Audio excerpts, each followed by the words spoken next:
ବର୍ତ୍ତମାନ ଗ୍ରାମ ପଞ୍ଚାୟତ ରସାତଳଗାମୀ ଗ୍ରାମ ପଞ୍ଚାୟତର ଶାସନ ବ୍ୟବସ୍ଥାକୁ ସରକାର ଅଣଦେଖା କରୁଛନ୍ତି। ଗ୍ରାମ ପଞ୍ଚାୟତ ଆଇନ କି ବେଳକୁ ବେଳ ସଂକୁଚିତ କରୁଛନ୍ତି। ସରପଞ୍ଚଙ୍କର ସ୍ୱାଧିକାର ଅଧିକାରକୁ ସବୁ ବିଲୁପ୍ତ ହୋଇଯିବାକୁ ବସିଛି। ତେଣୁ ଗଣତାନ୍ତ୍ରିକ ବ୍ୟବସ୍ଥାରେ ଏ ବିଶ୍ୱର ସର୍ବବୃହତ ଗଣତନ୍ତ୍ର ଭାରତବର୍ଷର ଆମେ ହେଉଛୁ ଜଣେ ଜଣେ ସୁସ୍ଥ ନାଗରିକ। ତେଣୁ ସର୍ବନିମ୍ନ ତୃଣମୂଳ ସ୍ତରର ଜନପ୍ରତିନିଧି ଆମେ। ତେଣୁ ଗୋଟିଏ ଗୋଟିଏ ପଞ୍ଚାୟତରେ ସର୍ବନିମ୍ନ 7,000ରୁ 10,000 ଲୋକଙ୍କ ଜନପ୍ରତିନିଧି ଆମେ। କିନ୍ତୁ ଆମେ ଏଭଳି ଅବସ୍ଥାରେ ଅଛୁ, ରାତି ପାହିଲେ ଆମେ ଘରୁ ବାହାରି ପାରୁନାହୁଁ। 4 ମାସ ହେଲା ବାର୍ଦ୍ଧକ୍ୟ ଭତ୍ତା ବନ୍ଦ ହୋଇଛି। ହରିଶ୍ଚନ୍ଦ୍ର ଯୋଜନା 19 ମାସ ହେଲା ବନ୍ଦ ହୋଇଗଲାଣି। ରାସନ କାର୍ଡ଼ ରାତି ପାହିଲେ କଟି କଟି ଯାଉଛି। ଆମର ବିକଶିତ ଗାଁ ବିକଶିତ ଓଡ଼ିଶା ନାଁରେ ବିକଶିତ ଓଡ଼ିଶା ଏ ହେଉଛି ବିକଳ ଚିତ୍ର। ସାଧାରଣ ଲୋକଙ୍କୁ ରାତି ପାଇଲେ ପ୍ରତିଦିନ ରାତି ପାଇଲେ ଲୋକ ଆସୁଛନ୍ତି ସରପଞ୍ଚ ପାଖକୁ। ଭତ୍ତା ପାଇଁ ବ୍ୟାଙ୍କ ଗଲେ ବ୍ୟାଙ୍କ ବାଲା କହୁଛନ୍ତି ସରପଞ୍ଚ ପାଖକୁ ଯାଅ। ହରିଶ୍ଚନ୍ଦ୍ର ପାଇଁ କାଠ କିଣିବାକୁ ପଇସା ନାହିଁ। ସାଧାରଣ ଲୋକଟିଏ ଯଦି ଆଜି ତାର ଦେହାନ୍ତ ହେଉଛି, ସେ ସରପଞ୍ଚ ପାଖକୁ ଆସିଲେ ଆମ ପାଖରେ ବ୍ୟବସ୍ଥା ନାହିଁ। ରାତି ପାଇଲେ ରାସନ କାର୍ଡ଼ କଟି କଟି ଯାଉଛି। ଧାନ ବିକିବା ପାଇଁ ହେଲେ ସେ କହିବା କଥା ଯାହାର 50 କୁଇଣ୍ଟାଲ ଧାନ ବିକିବା କଥା ତାର 13 କୁଇଣ୍ଟାଲ ପାଇଁ ମେସେଜ୍ ଆସିଛି ବା ତାର ଏଗ୍ରିମେଣ୍ଟ ହେଇଛି 13 କୁଇଣ୍ଟାଲ ପାଇଁ, ଯିଏ 50 କୁଇଣ୍ଟାଲ ଅତିଦନରେ ବିକୁଥିଲା ସେଇ ଜମିରୁ। ତେଣୁ ରାତି ପାଇଲେ ସବୁ ସମସ୍ୟା ସରପଞ୍ଚମାନଙ୍କ ପାଖରେ ଗଦା ଗଦା ଯେତେବେଳେ ଆସୁଛି, ସରପଞ୍ଚମାନେ ବର୍ତ୍ତମାନ ଅସହାୟ ହେଉଛନ୍ତି।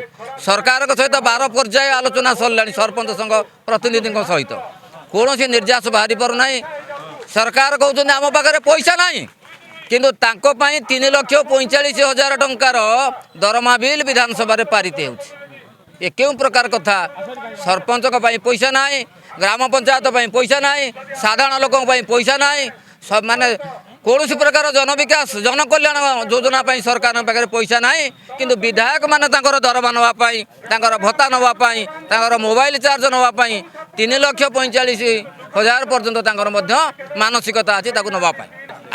ଆମେ ହେଉଛୁ ଆମର ସରପଞ୍ଚ, ଆମେ ନିର୍ଦଳୀୟ, ଆମର କୌଣସି ଦଳ ନାହିଁ। ଓଡ଼ିଶା ସରପଞ୍ଚ ସଂଘର ଦଳ ହେଉଛି ସରପଞ୍ଚ ଦଳ। ଆମେ ସବୁ ଦଳର ପ୍ରତିନିଧି ଏଠାରେ ଅଛୁ।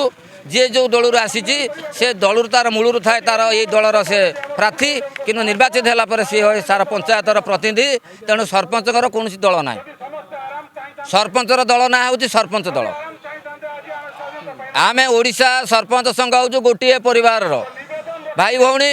ଆମେ ବସୁଧୈବ କୁଟୁମ୍ବକ ନୀତିରେ ବିଶ୍ୱର ସର୍ବବୃହତ ଗଣତନ୍ତ୍ର ଭାରତବର୍ଷର ଜଣେ ସୁସ୍ଥ ମସ୍ତିଷ୍କ ସମ୍ପନ୍ନ ଏବଂ ଆମେ ସଂଗଠିତ ଜଣେ ତୃଣମୂଳ ସ୍ତରର ନାଗରିକ ତଥା ଜନପ୍ରତିନିଧି। ବିଗତ ସରକାର ଯେଉଁ ଆମେ ଦାବି କରିଥିଲୁ, ବିଗତ ସରକାର ସେ କଥା ହୃଦୟଙ୍ଗମ କରି 3ଟି ଦାବି ଆମର ପୂରଣ କରିଛନ୍ତି। କିନ୍ତୁ ବର୍ତ୍ତମାନର ସରକାର କୌଣସି କଥାକୁ ଗୁରୁତ୍ୱ ଦେଉନାହାନ୍ତି। 12 ପର୍ଯ୍ୟାୟ ଆଲୋଚନା ସରିଲା ସତ୍ତ୍ୱେ ବି କୌଣସି କଥାକୁ ଗୁରୁତ୍ୱ ଦେଉନାହାନ୍ତି, କେବଳ ଅଣଦେଖା କରୁଛନ୍ତି। ପୂର୍ବ ସରକାର ଆଲୋଚନା କରୁଥିଲେ, ନିର୍ଯାସ ବାହାର କରୁଥିଲେ, କିଛି ସମାଧାନ କରିଥିଲେ। ବର୍ତ୍ତମାନ ସରକାର କୌଣସି କଥାକୁ ଶୁଣୁନାହାନ୍ତି।